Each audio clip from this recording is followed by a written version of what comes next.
নতুন বছরে আরও বেশি ছুটি দিচ্ছে রাজ্য। বিজ্ঞপ্তি জারি করে জানালো নবান্ন। কারা পাবেন চলুন জেনে নিই। 2024 সালে সরকারি ছুটির সংখ্যা আরও বাড়তে চলেছে। রাজ্য সরকারি বিভিন্ন শিক্ষা প্রতিষ্ঠান, সরকারি দপ্তর ছাড়া এবার লাভবান হতে চলেছে বীমা সংস্থা এবং ব্যাংক কর্মীরাও। নবান্নের তরফে বিজ্ঞপ্তি জারি করে 2024 সাল থেকেই বছরে আরও 3টি বাড়তি ছুটির কথা ঘোষণা করা হয়েছে।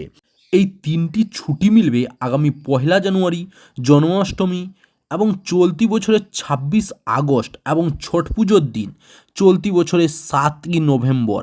এই ছুটিগুলি ঘোষণা করা হয়েছে এনআই অ্যাক্টের আওতায়। মঙ্গলবার রাজ্যের অর্থ দপ্তরের তরফে বিজ্ঞপ্তি দিয়ে এই 3 দিন অতিরিক্ত ছুটির কথা ঘোষণা করা হয়েছে। গত নভেম্বর মাসে নবান্নে অর্থ দপ্তরের তরফে 2024 সালের সরকারি ছুটির যে বিজ্ঞপ্তি জারি করা হয়েছিল, সেই বিজ্ঞপ্তিতে প্রশাসনিক নির্দেশ এই 3 দিনের ছুটি থাকবে বলে জানানো হয়েছিল। কিন্তু প্রশাসনিক নির্দেশের ছুটি কার্যকর হয় শুধুমাত্র রাজ্য সরকারের অফিস, দপ্তর ইত্যাদিতে।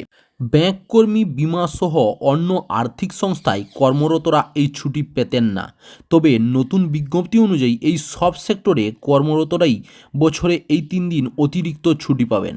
যেসব বেসরকারি সংস্থা এনআই অ্যাক্ট অনুযায়ী ছুটি দেয়, সেখানকার কর্মীরাও আগামী সোমবার অর্থাৎ 1লা জানুয়ারি থেকেই এই ছুটি পাবেন। এর আগে এনআই আইনে ভাইফোঁটার ছুটি চালু করেছিল নবান্ন, তবে এই বাকি ছুটিগুলো ছিল না। অল ইন্ডিয়া ব্যাংক অফিসার্স কনফেডারেশনের তরফে মুখ্যমন্ত্রীর কাছে এই 3 দিন ছুটি দেওয়ার জন্য অনুরোধ জানানো হয়েছিল। সেই আবেদন মঞ্জুর করেছেন মমতা বন্দ্যোপাধ্যায়।